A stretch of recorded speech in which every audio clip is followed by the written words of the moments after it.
ये कहानी कश्मीर के जंगल में रहने वाली टुनटुनी चिड़िया की है, जिसके पिता विदेश जाने से पहले उसे अपनी बहन के घर छोड़ने के लिए जाते हैं।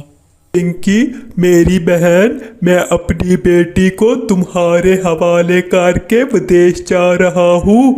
बिन माँ की बच्ची है, मुझे पूरा यकीन है कि तुम इसका अच्छे से ख्याल रखोगी। अपने भाई बंटी कबूतर की बात सुनकर पिंकी चिड़िया दिल ही दिल में खुद से कहती है, ये क्या मुसीबत मेरे गले पड़ने वाली है। बाकी तो कोई मसला नहीं भैया, मैं इसका ख्याल रख लूँगी, लेकिन खाने पीने का कुछ नहीं कह सकती। आपको तो पता है ना मेरे घर के हालात का। तुम फिक्र ना करो, मैं हर महीने इसका और तुम्हारा जेब खर्च भेज दिया करूँगा। बस तुम मेरी बेटी का अच्छे से ख्याल रखना और इसे किसी चीज़ की कमी ना होने देना।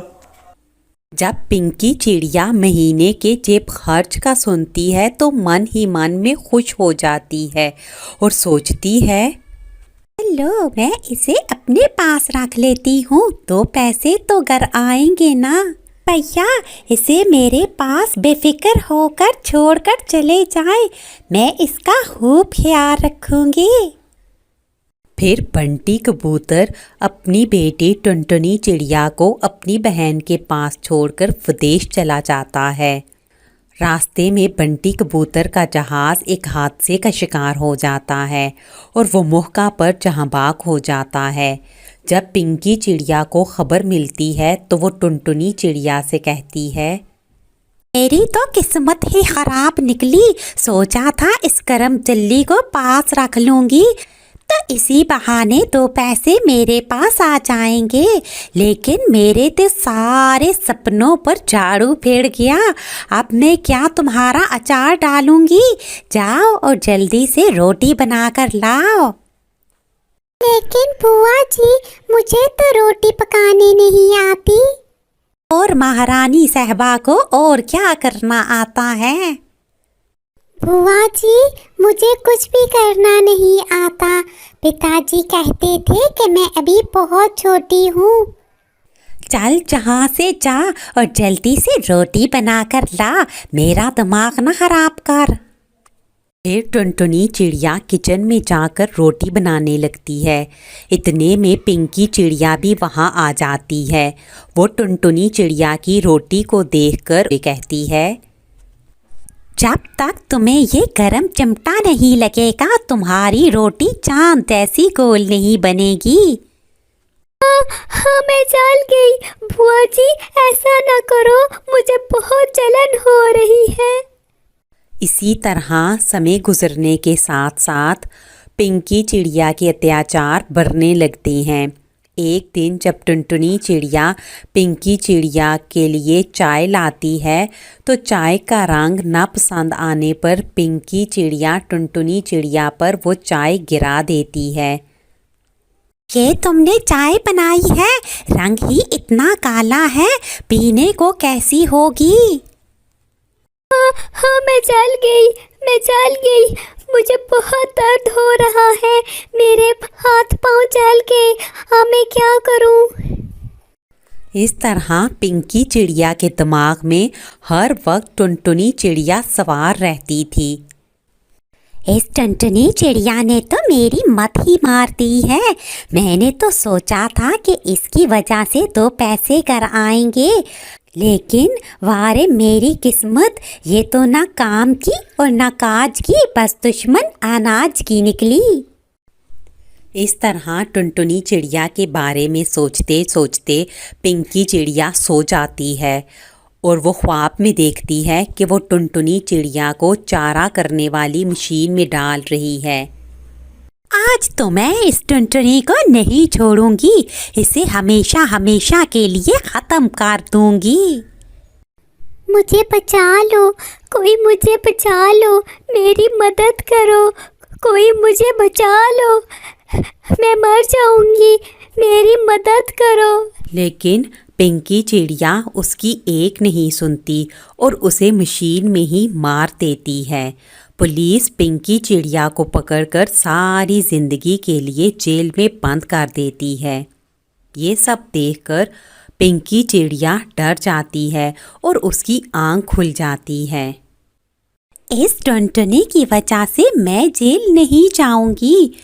कल ही इसका मैं कोई ना कोई बंदोबस्त करती हूँ और इसे अपने घर से दफा करती हूँ। फिर अगले ही रोज वो टुनटुनी चिड़िया के लिए कालू कौवे का रिश्ता देखकर जल्दी से उसकी शादी कर देती है। देखो टुनटुनी, मैं तुम्हारे बारे में सब जानता हूँ। मैं तुम्हारे घर की खिड़की से सब कुछ देखता रहता था कि कैसे तुम्हारी बुआ तुम्हारे साथ बुरा सलूक करती है। अब मैं कोशिश करूँगा कि तुम्हें हमेशा खुश रखूँ, और तुम्हें भी अगर किसी चीज़ की ज़रूरत हुई तो मुझे ज़रूर बताना। हम दोनों मिलकर एक अच्छी ज़िंदगी गुजारेंगे। टुनटुनी चिड़िया ये सब सुनकर बहुत खुश होती है और इसके बाद टुनटुनी चिड़िया और कालू कौवा खुशी खुशी रहने लगते हैं।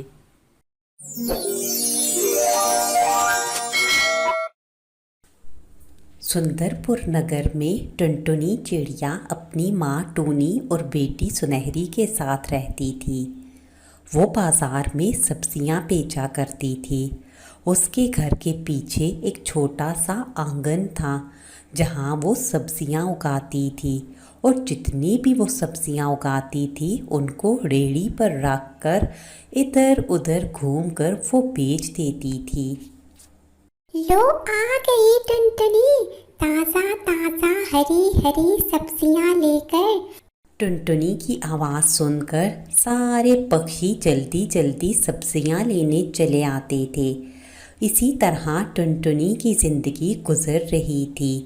एक दिन जब वो सब्जियां बेचकर घर वापस आ रही थी तो एक दुष्ट चील उसकी रेहड़ी छीन कर ले जाती है। वो घर आकर रोने लगती है। उसको रोते देखकर उसकी माँ टूनी पूछती है, क्या हुआ है टुनटुनी, बेटी क्यों रो रही हो? क्या बताऊं माँ, पहले ही गुजारा बहुत मुश्किल से हो रहा था। अभी तो मुझे तुम्हारी दुआएं भी लानी थी और सुनहरी की फीस भी देनी थी। ऊपर से आज एक दुष्ट चील मेरी रेहड़ी उठाकर ले गई है। टुनटुनी रो नहीं बेटी, तुम्हारे रोने से रेहड़ी वापस नहीं आ जाएगी। और हाँ, इस महीने तुम मेरी दवाइयाँ मत लेकर आना, ऐसे भी मैं ठीक हूँ। लेकिन माँ, मैं अब सब्जियाँ कैसे बेचूंगी? तुम तो जानती हो कि ये रेहड़ी ही मेरा सहारा थी। अब मैं क्या करूँगी माँ? धीरज रख मेरी बेटी, ऊपर वाला जब मुसीबत देता है तो उसका हल भी ज़रूर देता है। बस तू हिम्मत ना हारना, कुछ ना कुछ हल ज़रूर निकल आएगा। फिर टुनटुनी चिड़िया उदास होकर अपने खेतों पर आकर काम करने लगती है। थोड़ी ही देर में उसकी बेटी सुनहरी वहाँ आ जाती है।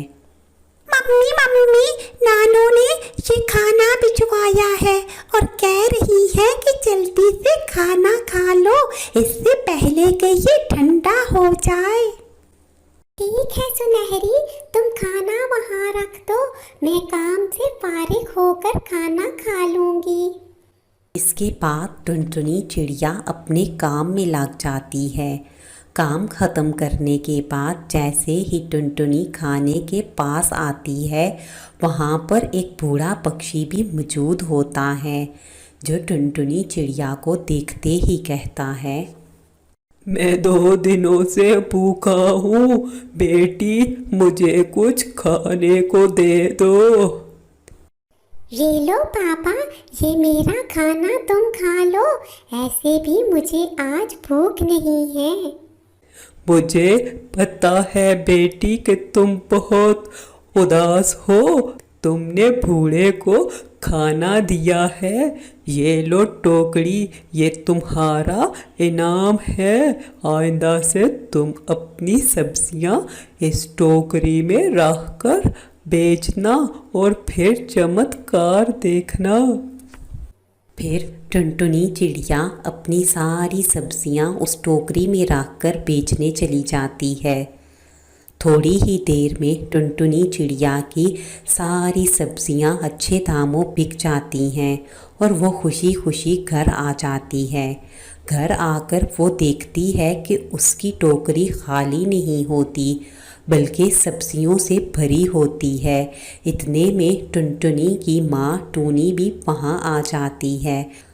फिर टुनटुनी चिड़िया अपनी माँ को सारी बात बता देती है, जिसे सुनकर उसकी माँ कहती है, बेटी, मैं ना कहती थी कि ऊपर वाला तुम्हारी ज़रूर मदद करेगा।